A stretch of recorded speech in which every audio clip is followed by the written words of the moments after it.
Welcome to the Uncensored Self Podcast. I am your host, Ryan Gillen, and this is a space where women who value achievement, success, accomplishment, and wealth, but also crave happiness, love, joy, and deep fulfillment come to remember that we get to have both. Not by doing more, but by being more of who we truly are. In this show, we explore identity, energy, alignment, and embodiment because you didn't come here to follow someone else's rules. You came to right your own. Let's dive in. Welcome back to the show where we are talking about relationships and the importance in relationships in the energy game, in the feminine energy archetypes, and most importantly, in you creating a life that you are fucking obsessed with. So welcome back. This is going to be a good one. This is going to be a deep dive. This is going to be one that's going to take a lot of reflection. So as I typically ask you, I want you to listen to this probably more than once. I want you to listen to it with your head. I want you to listen to it with your heart. And I want you to try to listen to it without judgment, because relationships so often bring out so much judgment, why things are the way they are, why they're not, all the different things. But this conversation comes from me really deepening my study of masculine and feminine energetics, right? And really leaning into and developing the feminine energy archetypes in coaching myself and coaching my clients. Getting deeper into universal law, especially the law of gender, right? Something big has really clicked for me, and that everything in life is a relationship. And we tend to think of in our world as relationships as our romantic relationships. Sometimes it's our friendships, right? But we're not just talking about relationships with people. In this conversation, I want us to talk about relationships with money, our relationship with work, our relationship with ourselves, with our partner, with our body, with visibility, with clients, right? It's all, what is our relationship to this thing? And so like I usually do when I'm chewing on a word and things are coming to me, I go to Google and I'm always like, tell me, what's the definition of this word? And the definition of relationship is the way in which two or more concepts, objects, or people are connected, or the state of being connected, right? So a relationship isn't just between me and another person. A relationship is between two concepts, right? The concept of money, the concept of our career, the concept of being married, right? How are they connected? So the real question that I have for you, and that we're going to talk through in quite a bit of depth today, is what is our relationship to these things? Is it healthy? What is our relationship to money? Do we have a healthy relationship? What is our relationship to our work? Do we have a healthy relationship, right? And the reason why I think this is so important is because we're not actually taught about communication and emotion, right? Like if you think of your education, if you didn't purposely choose to study people or something like that, were you taught how to communicate and how to handle emotions, right? How to have difficult conversations, how to handle conflict, how to handle disagreements, like all those things, right? For me, I was not. I have a college degree, I actually have an MBA.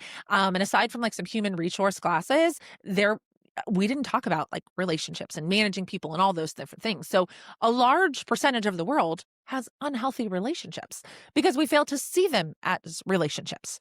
Right? So we have unhealthy relationships with other people, but we also then go on to have unhealthy relationships with things like money in our career, because instead of it being a relationship, it becomes our identity. Our career and our job title becomes who we are, right? Our bank account becomes our self-worth. Our struggles become our story and our identity.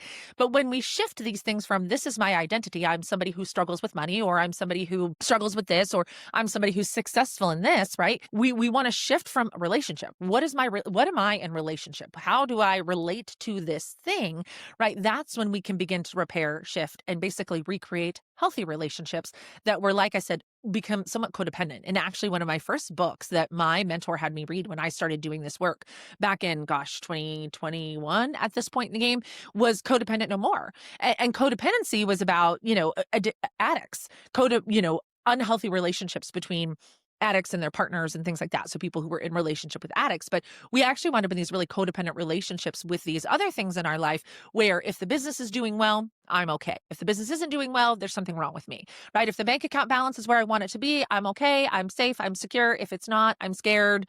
And the wheels are falling, right?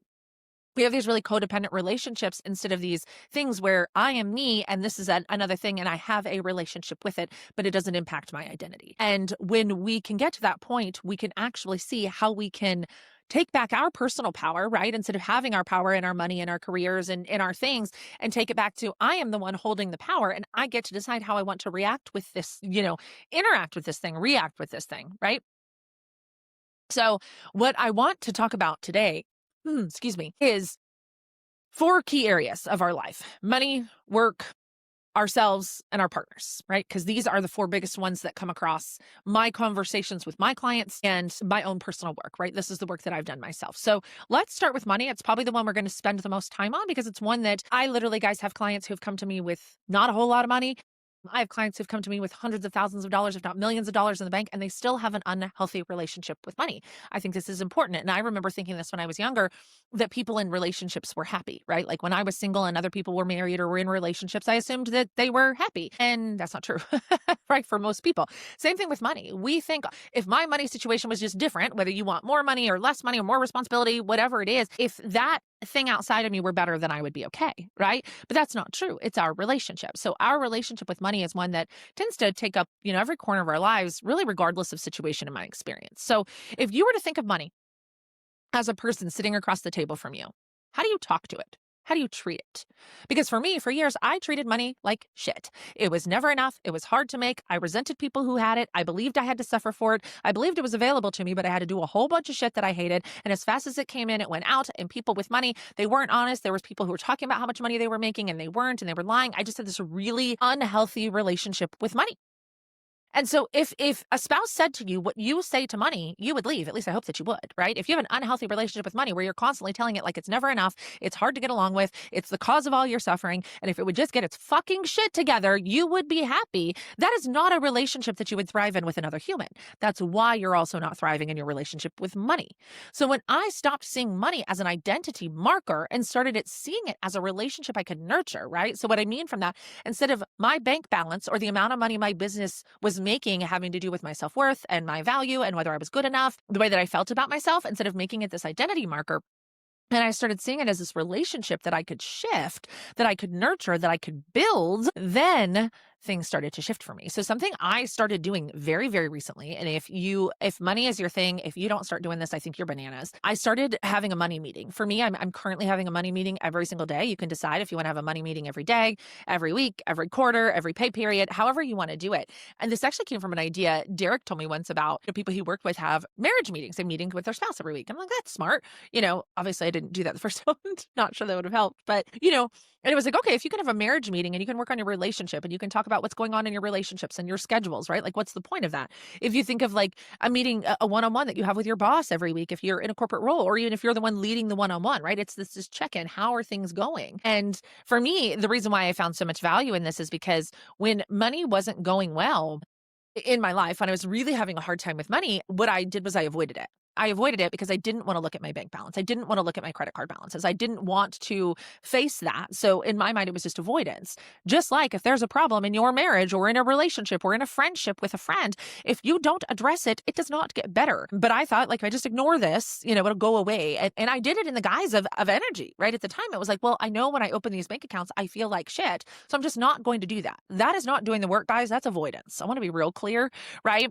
That is not doing the work. If there is a relationship in your life that is suffering, the first thing we have to do is look at it. And so again, whether that relationship is money, with your work, with yourself, with your body, with your partner, if there's a relationship in your life that is not working, it's actually the first thing that we need to address. And I think it's really important. I've never said that before. So again, this is something that as we go down this rabbit hole, I'm just learning more and more and more. But with me, it was like, okay, why is my relationship with Derek so healthy? Why do we have this really good relationship? And it's because we communicate. In fact, I probably over communicate, God bless him, about everything. This doesn't feel right. This feels weird. Like I feel safe to be vulnerable, to share what's going on, to celebrate what's going on. I trust that he has my back, right? Like even when we argue, even when we fight, even when I disagree, even when, whatever is going on, I still feel like, okay, he's got my back. He loves me. He trusts me. He accepts me. I'm safe here. Okay, cool. So if I have this really healthy relationship with my partner, how do I create this really healthy relationship with money? So I started doing these daily money meetings. And again, you can do this with any relationship in your life. This might be the most valuable tip I ever give you for free on the internet, is to have this meeting. The first thing that I do in that meeting is I think about my worries. Where am I worried or anxious? In this instance, about money. Where am I worried and anxious in my marriage? Where am I worried and anxious in my work? Where am I worried and anxious inside of this? And this seems a little counterintuitive because you're like, Ryan, we're always supposed to be feeling good, right? Like, yes, but again, we can't avoid. If there is an issue in your relationship, it needs to be discussed. If there's an issue in the business, it needs to be discussed. If there's an issue in your finances, it needs to be discussed. So the first thing I do is talk about, these are the things that I'm worried about. These are the concerns that I have. This is what's going on. And I really honor those because again, this is not about not ever having negative feelings. It's being able to deal with them. So I can deal with the worry and anxiety again, without it be like taking over. The second thing I started doing was going through my transactions. So again, this is specific to money is how am I spending my money? Because again, I was avoiding it before. So I didn't know how I was spending it. And really looking through every single transaction and deciding, do I like this? Do I like this? Is this a vote for the identity that I'm embodying? Is this a vote for the life I want to live? So when I look at my bank account balance and I see the $3.98 that I spend at Sonic, I get a Diet Dr. Pepper, Make It Dirty, which is like coconut and lime. And it is the best thing in the world. And I love it. I love it. I love spending $4 on that. I love the drive over there. It's usually sunroof open, windows down, music on. I'm usually either like jamming out or listening to a teaching or something along those lines. Like I enjoy that $4. Like I like spending that $4. That feels good. But then sometimes I notice like, oh, that $16 Amazon purchase where I bought that like cheap little thing. Nah, not really something I wanted, right? So this isn't about restriction because that's not the point. It's does it feel good? When I think about I invested my money into this thing, does this feel good? And if it doesn't, then okay, now we have some more information, right? Just like in a relationship, it's like, oh, is this working for you? It's actually not. I don't really like that this is how we spend our time, right? Same thing, with your body or whatever that looks like for you. So really that has been so hugely helpful for me.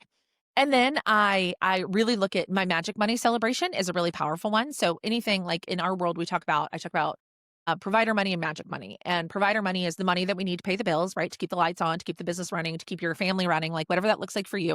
And then there's magic money, and magic money is anything over provider money. So what I do is I express a lot of gratitude for provider money, which is like even every time I pay a bill, it's like, oh my God, thank you so much. I'm so grateful for the lights. I'm grateful for the water. I'm grateful for even when I make my child support payment, right? I was so bitter about that in the beginning, but now it's like, I'm so grateful that I have a co-parent, that my kids are being well taken care of, that I'm able to provide for my kids in this way, right? So I'm grateful for provider money, but then I celebrate the shit out of magic money. And magic money is, again, the more than enough money. Holy fucking shit, there's more than enough money.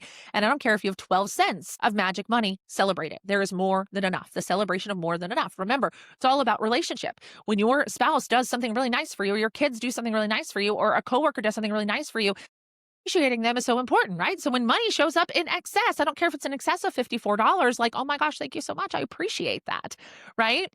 Is so important, right? And then the final thing I do in my money meeting is I think about ways that I want to spend my money. And this is very counterintuitive, right? Because remember, most of the world tells us if we want to make more money that we need to restrict and we need to spend less and we need to, for me, instead, I think of, the way that I want to spend it. And this actually comes directly from Abraham. This is one of the ways Abraham talks about increasing abundance is mentally practicing spending money. But again, spending money from a place of it feels good, not spending money. So it does us no good to write down, like, I'm so looking forward to buying this, $1.2 million property. If as soon as you say that, you think you're never going to make enough money, that's going to be so much work. Oh my God, what's your mortgage payment going to be? Like, that's not the point of this exercise. The point of this exercise is to be excited about making the investment. So I do everything from big things I want to buy to little things, right? Like right now I'm in the season of we're making changes to the house. I don't know what they all are yet, but like I look forward to buying new bedding and I look forward to new wall art and I look forward to, buying new plants and Derek wants to zhuzh up our outdoor patio and I look forward to like new patio furniture, what that looks like. And so writing down and imagining what it looks like to go into the store and pick out that furniture and put it on our patio and feel into it, right? Like, and these are the little things, even if it's something small and little and you're like, I'm just going to go into the store and I'm going to buy my favorite coffee creamer, but my goodness, I love like one of the first homework assignments I give all my clients is to like romanticize their morning beverage. So like if I go in and I spend $6 on coffee creamer, but it creates this beautiful experience every morning where I feel like $1,000,000, am I happy about that? Am I excited about it? So I practice spending the money in a really positive energy because again, same thing. If I were to think about going on a date with my partner, right? I could think about it like, I don't want to do this. This sucks. This is hard. If I give you this time, then I don't have time for something else. Date night's probably not going to be that fun, right? But if I think of, oh my God, I'm so excited. This is going to be so much fun. It's the exact same thing. When you get excited about spending your money, when you get excited about it, like you get excited to spend time with your partner, you get excited to spend time in the business, you get excited to whatever that looks like for you. So you can see where the energetics of this is. So this has been a really big game changer for me in seeing my relationship with money, right? And remember, it's not about alignment. It's not about budgeting, right?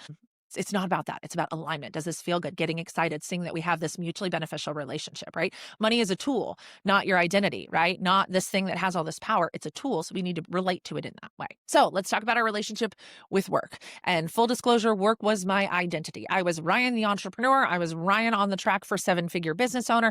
That was it. That's who I was. That was it. right?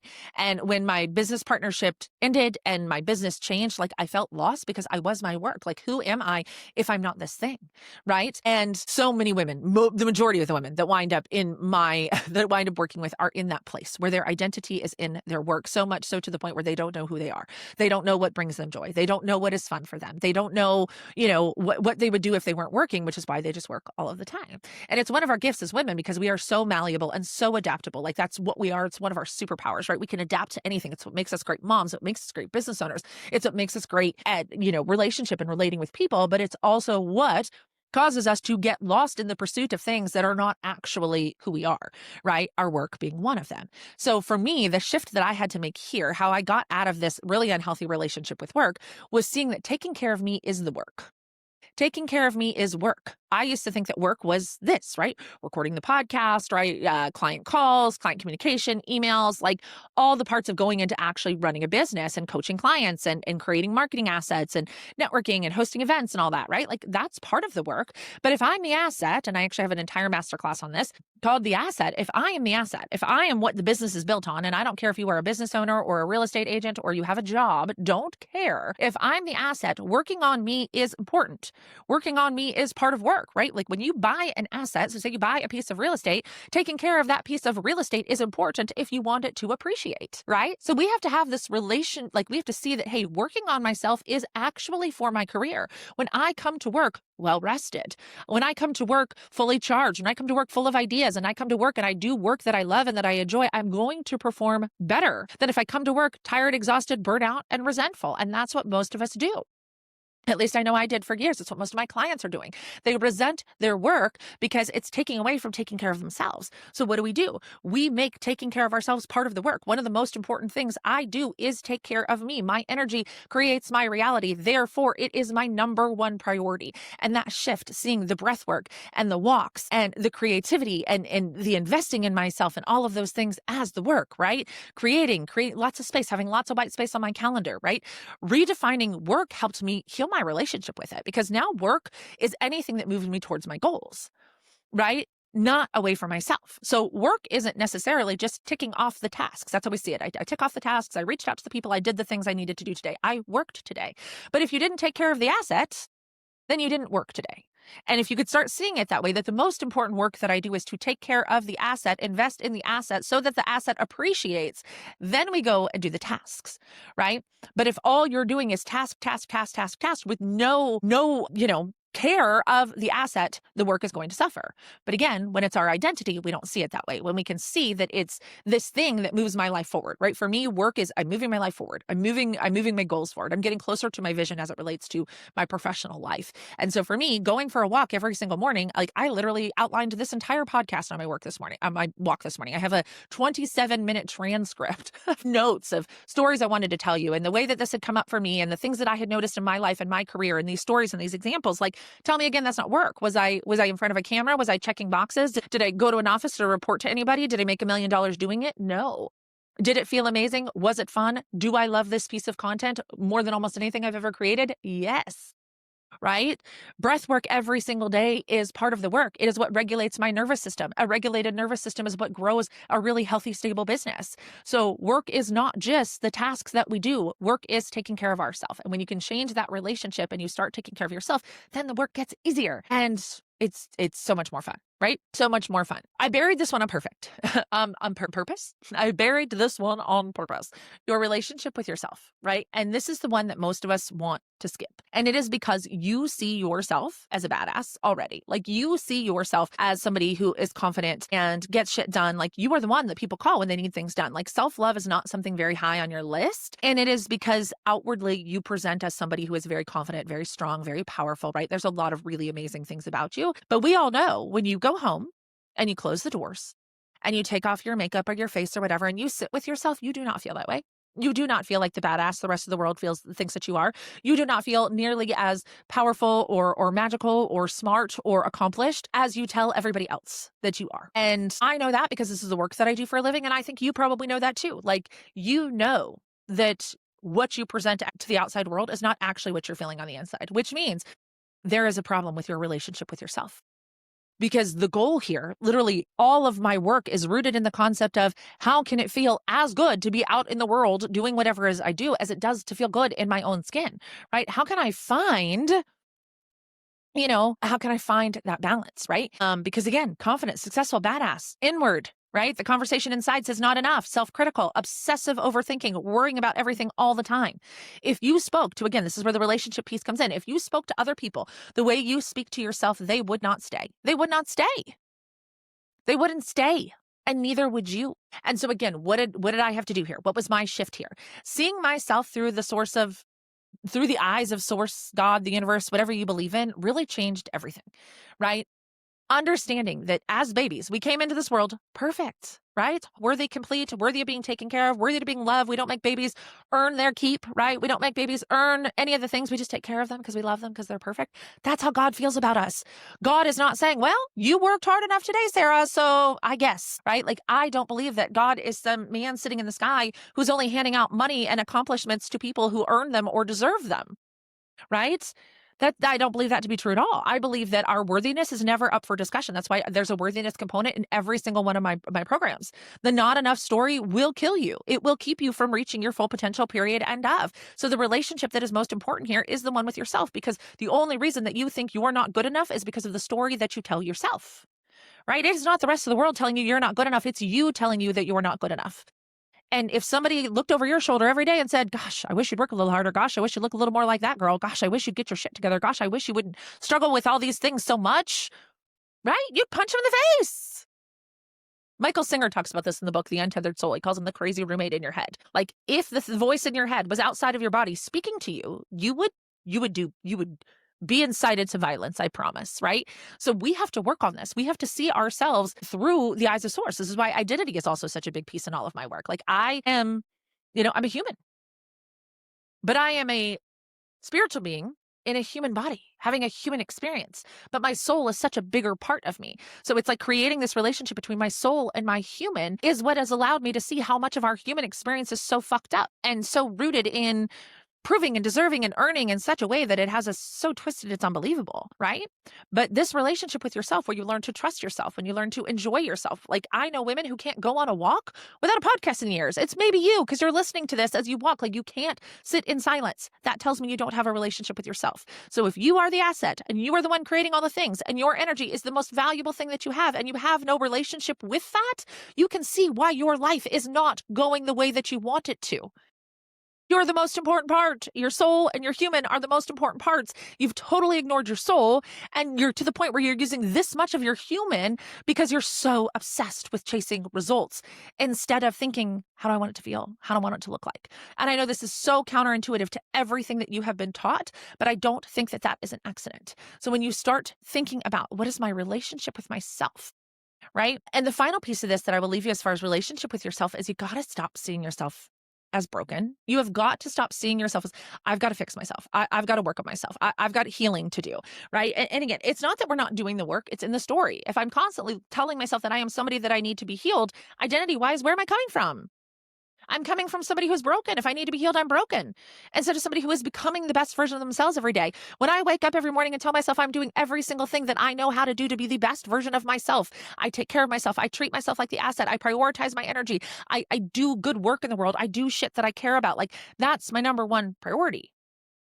Right? I don't do this work because I'm broken and I need to be fixed. I don't do this work because there's something wrong with me. I don't do this work because I'm never going to achieve anything in life if I don't. I do this work because why the fuck would I not? Why would I not want to be the best version of myself? Why would I not want to make my life easier and better? Why would I not want to have a better human experience? If I get 80 years on this planet, 100 years on this planet, like, I want them to be fucking good, right? Like, come on. So working on this relationship with yourself and seeing yourself as the asset instead of just a fucking workhorse will change so much for you. But you are not broken. You don't need to be put back together.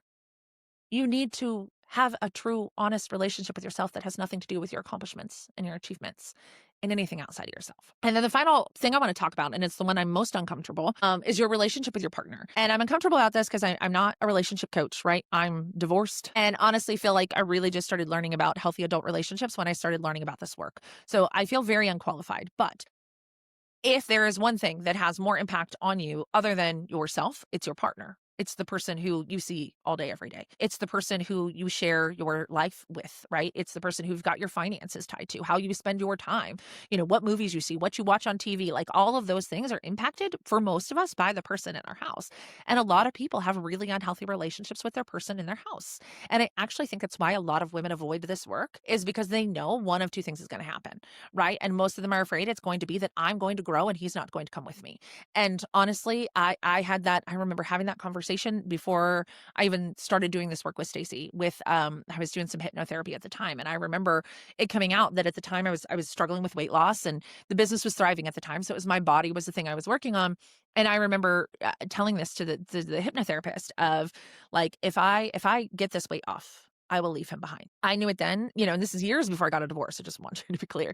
But that was my fear, right? If I grow, he's not going to grow with me. But it was like, well, I could not grow in the sake of staying married, or I could grow and we could grow together, just different.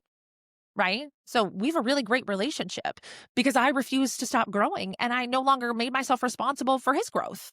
And so that wound up with my relationship ending in divorce. That is not the case. For a lot of my clients, their relationships get better when they start to do this work. Because when you start to work on you, when you start to show up like you used to when you first started dating and you're kind of sexy and flirty and fun and you got a little bit of swagger and a little bit of appreciation and confidence, men love that shit, right? They love that. So the truth of the matter is, when you start working on yourself, if you are in an aligned partnership, that's the partnership that you're supposed to be in, it's going to get better. If you are not in an aligned partnership and you are not in the partnership that you're supposed to be in, it will get worse. And like I said, I think that's why people avoid this work. But if you think about it, there's nobody we spend more time with than ourselves and our spouse. And this is a relationship, again, for a powerful woman that gets left behind, because in our world, the way that we have been programmed is that we're adversaries.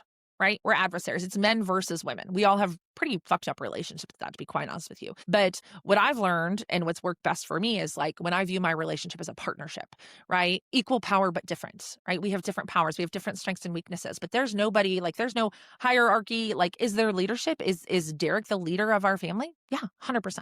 He definitely is. But I don't feel less powerful because I'm not in the leadership role, because my role is just important. And I've been talking to this with clients a lot lately, obviously, as we go down this rabbit hole. A lot of my clients are too, where like you look at the jungle, right? Like you look at nature, and it's pretty infrequent then men and women, like male and female tigers, are fighting each other, right? Like they're not adversaries. They're working together to protect their young, right? To protect whatever it is they do, right? To hunt and all that. They work together. It's not often, right? And if you do see fights, it's typically males, right? Or females. But most of the time it's not. Like we're the only, I don't know if we're the only, but that's what we do. We tend to fight. So we tend to think that they are our adversaries, instead of seeing them as their partner. And when you start to do this kind of work and you realize that, ooh, I'm so much stronger with a partner because I don't have to carry the weight of the world on my shoulders all of the time, all by myself when it weighs 5,000 pounds, that's when you can actually lean into your softness. That's when you can actually lean into the magic. That's when you can actually like relax and let go and be safe and open and vulnerable. Safe and open and vulnerable is the secret sauce of the dreamer. It is the secret sauce of our feminine energy. But if we don't do that in our partner, like if we don't have that in our partnership, it's a problem. If you're single, if there's somebody who's like, well, I don't have a partner, Ryan, what the fuck do I do about this? It's okay. Who do I want to be? Like, who does the partner, if you want a partner, who does the partner that I'm manifesting, who are they manifesting? How do I become that? Right? Like, that's a really cool way to look at it. If you're like, hey, I know I want a relationship. I know, I have all my clients make their list of what they want, if that's what they desire as a relationship. I know that's what you want. Okay, cool. Who is that person manifesting? Who is that? Like, who does that person want to date? Who does that person want to take out for dinner? How do we become her? Right? So that's the way that you do this work. If you're not in a relationship, you're preparing, you're becoming the woman for the type of relationship you want to become. And I don't think it's too late to do this if you're already in a relationship. I have clients who've been married 20 some odd years where this work is making their relationship better. I have a client who's engaged to be married and this work is making her relationship better. And she already had a really healthy relationship. Because again, when you take care of you and you feel good, everything gets better. And then the masculine energy comes in and wants to take care of you and support you and make your life easier and better. So this is such an important relationship in your life, right? And so, again, if it's not a partnership, it's an opportunity for you to relate. Think about that, right? When Derek and I first started dating, like I knew that I didn't want a repeat of my first marriage, right? Like we very consciously chose each other. Like his grounded masculine energy has allowed me to experience my feminine in a new way, like in a way that I'm not sure I ever have in my adult life. And I'm still working through that, right? That's a lot of what I share in our Facebook group, is some of those things that I don't feel comfortable sharing because they affect other people in my life. But like, the ability to actually see what it looks like to be taken care of in masculine energy, no lie, is like one of the biggest parts of this work, where I'm like, this is how I want to move through the world. I want to move through the world as somebody who is secure in my partnership and knows that I'm protected and provided. And again, not just in my relationship with Derek, but I also want to feel that way about my relationship with money. And I also want to feel that way about my relationship with my work. And again, my relationship with my clients looks a little bit different, right? But now I start thinking about, how do I want to look in relationships? And he's been such a beautiful path to that. And I don't think that that's the only way through. Again, I have a lot of clients who relationships aren't their jam, and this work is still working really well for them.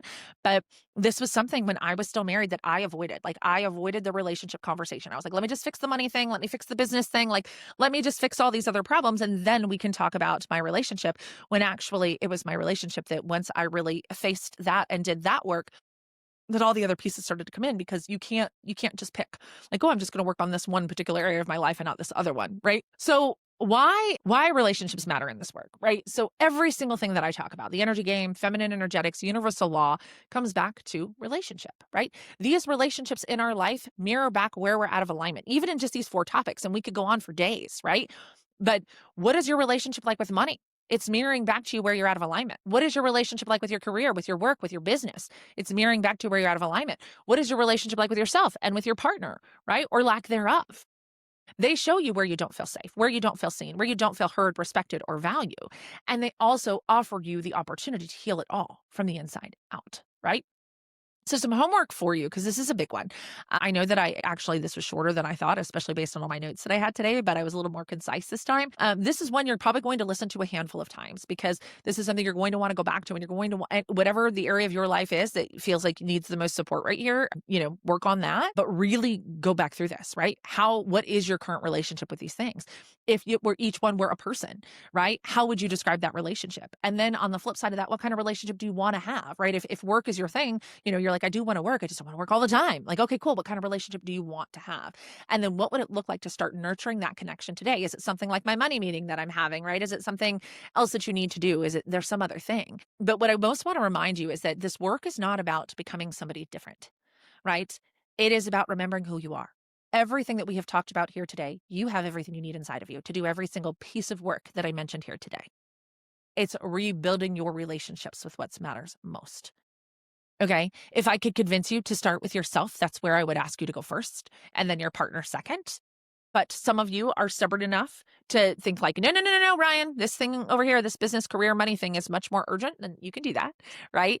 But I strongly encourage you to start with you. Skipping the self-love part of the journey, I talked about that in last week's episode, is just a little bit longer road. You're going to hear more of this content. This is going to be a big part of the feminine energy archetypes and the energy game. It's all about the relationship. What is your relationship with the thing?